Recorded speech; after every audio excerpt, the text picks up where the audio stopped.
Salut les mecs, c'est Raph. Salut la meute, c'est Ju, j'espère que ça va bien. On est tombé sur une vidéo de... Ça s'appelle comment, Ta Gueule Studio, c'est ça? Ouais, c'est ça. Ils ont fait une vidéo il y a assez longtemps, il y a quelques années. Et ils proposent des rôles un peu particuliers. Mais on s'est dit, on va faire une analyse stratégique dessus.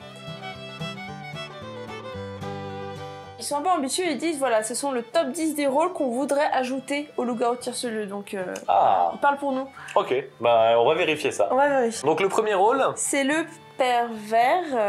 Ça commence bien. Donc le pervers, si j'ai bien compris, il peut toucher les parties génitales de ses voisins. La Voilà. nuit, toutes La les nuit. nuits. Voilà, il peut pas Toutes s'en les nuits. empêcher. Voilà, et c'est tout. C'est chelou. Ça, c'est un autre jeu, ça, c'est plus loup-garou. Pourtant, Julie, ça a un sens. Mécaniquement parlant, il existe déjà un rôle qui fait presque pareil. C'est ça, au final, oui, la chose du loup-garou américain, elle a le droit de toucher l'épaule du voisin. Juste l'épaule, s'il vous plaît. C'est pour prévenir les voisins que oh, moi je suis la chose, je suis innocent. Donc je préviens Raph en faisant ça qu'il est à côté de quelqu'un d'innocent. Voilà, je vous prie s'il vous plaît de ne vous limiter qu'à l'épaule ou éventuellement la tête dans une moindre mesure. Mais genre l'épaule c'est déjà très bien, c'est suffisant. Ouais, voilà. Donc la chose plutôt que le pervers. Voilà. Merci. Alors le deuxième rôle c'est le garou. Pas le loup-garou, juste le garou. Le garou, le chanteur.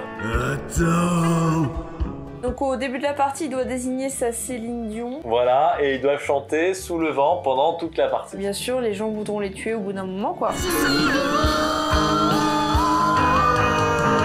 Entendre quelqu'un chanter pendant toute la partie plutôt que participer au débat, c'est 100% cancer et il vaut mieux les éliminer très vite parce que ça pose de gros problèmes. Mais il y a quand même mécaniquement quelque chose qui m'intéresse. Ça veut dire que dès le début de la partie, tout le monde autour de la table connaît un innocent, connaît deux personnes et on est sûr qu'une des deux est innocente à 100%. C'est vrai. Et Donc, la Céline Dion, s'il choisit un loup, il pourra faire tuer au final un loup. c'est pas un couple cupidon là de ce que j'en ai compris. Ouais, c'est vrai. S'il y en a un qui meurt, l'autre ne meurt pas. Mais ce qui est cool, Oui, c'est mais que... les gens voudront les tuer. Oui, parce qu'ils chantent. Mais si on enlève le côté chant, c'est-à-dire que dès le premier tour, tout le monde connaît le duo, et dans le duo, il y a forcément le garou, donc on a une chance sur deux d'avoir un innocent. Donc moi, je trouve pas ça trop mal, il y a une petite idée derrière. Ouais, bah l'idée, tu la testeras sans moi. Hein. Sous le vent. Évitez de chanter pendant les parties, s'il vous plaît. Le terroriste. Bon, le terroriste, il fait quoi? Il tue ses voisins lorsqu'il meurt. Mais on a totalement un rôle comme ça. Ah bah dis donc, ça me rappelle pas quelque chose, dis donc, le terroriste. Dans le loup-garou américain, il y a le bombardier fou qui a totalement le même effet. C'est super, enfin c'est bourrin, mais à plein de joueurs ou en partie carnage, ça fait l'affaire, c'est génial. C'est vrai, lorsque vous jouez à genre 15 ou plus, déjà le bombardier fou, c'est pas du tout choquant. Faut adapter la compo bien entendu, mais moi ça me choque pas. Ça met une pression, c'est amusant. Voilà, ça fait le taf. Ils ont eu un beau rôle.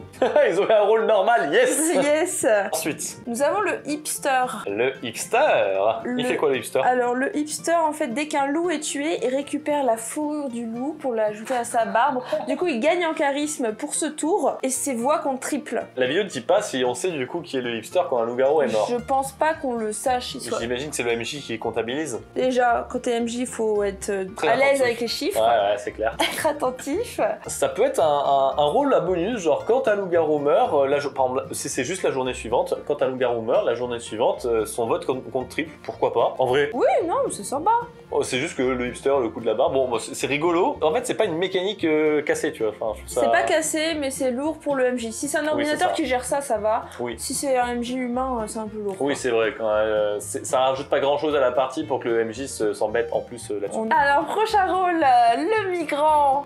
Le migrant, il fait quoi? Bah, il participe pas à la partie parce qu'il a pas ses papiers. En tout cas, c'est ce que dit la vidéo. C'est ça, donc il participe pas. T'as la carte, tu vas préparer les pizzas pour les autres, quoi. C'est pas un rôle. Sauf si tu te dis, bon, celui qui a le migrant, au final, c'est lui qui va MJ parce qu'il va pas participer. Ouais, ou alors tu donnes la carte du migrant à tous les autres gens de la planète quand tu fais une partie de loup-garou. Et du coup, Et du coup, faut imprimer beaucoup de cartes. Non mais plus sérieusement, j'étais en train de me poser la question, est-ce que ça peut pas avoir une utilité, genre d'avoir un joueur absent mais une carte en fait, donc t'as une entité joueur en plus, qui du coup ajoute du poids à quelque chose, mais je suis en train de me dire bah non ça peut pas ajouter de poids vu qu'il vote pas, donc au final ça sert vraiment à rien en fait. Bon bah ouais, next. bah next. Ensuite, Ah, on avait le pervers tout à l'heure mais là il est gênant aussi. ouais, c'est le puceau, Voilà, hein. un mec boutonneux. Avant il l'était, maintenant il n'est plus saut. Hein. Ah non c'est pas ça, ok. Le puceau, en fait, il va choisir quelqu'un. Il va choisir son amoureuse, en fait, finalement. Ouais c'est ça. Et quand l'amoureuse meurt, il meurt. Enfin, À sa place. À sa place. Il se sacrifie à sa place. Ça veut dire qu'au premier tour, tu sais même pas qui est qui, et tu vas devoir choisir quelqu'un pour qui tu vas te sacrifier. Ouais, c'est un peu un villageois malus. Mais... D'un autre côté, il pourrait être cool si tu décides de ça qu'au deuxième tour, après avoir peut-être fait un avis sur les gens. Ouais, et puis au final, ça ressemble un peu à la mécanique de la dévouée servante, donc on est quand même pas trop loin d'un rôle qui existe déjà. C'est juste que le nom est un peu chelou. Oui, c'est ça, mais en soi, le rôle n'est pas horrible, on peut le mettre dans des parties. Appelez-le, je sais pas, faites-en une variante de... Le serviteur dévoué. C'est ça. Non, faites-en une variante de la dévouée servante, franchement, c'est pas horrible comme truc. Voilà, c'est ça, c'est juste la thématique du rôle. Ensuite, 9-9, nous avons le dictateur. Le dictateur, alors là, ce n'est pas le dictateur de Wolfie, ce n'est pas le dictateur du loup-garou japonais, c'est le dictateur de ta gueule. Bah, le dictateur de ta gueule, si j'ai bien compris, il peut regarder les rôles de tous les joueurs, il peut changer toutes les règles, sa voix compte plus que celle du MJ, donc si le MJ dit non, le dictateur dit bah si. Donc en fait, c'est comme si t'avais un MJ dans la partie en plus du MJ. En tant que dictateur, tu peux dire vos rôles ne servent à rien, en fait, on va tous prendre ce paquet de cartes, celui qui retourne un as, il a gagné. Enfin, tu vois, genre, tu peux changer de jeu en fait. Enfin, c'est comme si tu décidais de jouer à autre chose. Oui. Voilà. Oui.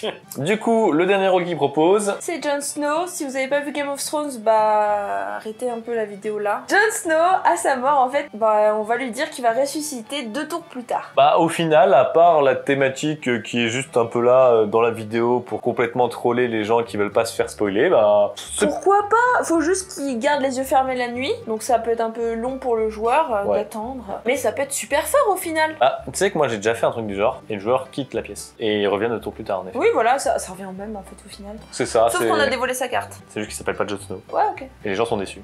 Bon, on a dit top 10, mais en fait, c'était un top 8. Oui, bah ça on a l'habitude, enfin de toute façon, les habitués le savent. D'ailleurs, en parlant d'habitués, rejoignez la meute, il y a le lien en description. On attend vos pouces bleus, vos commentaires, vos partages, ça nous fait super plaisir. Tout votre amour. On aime l'amour. Et le village s'endort.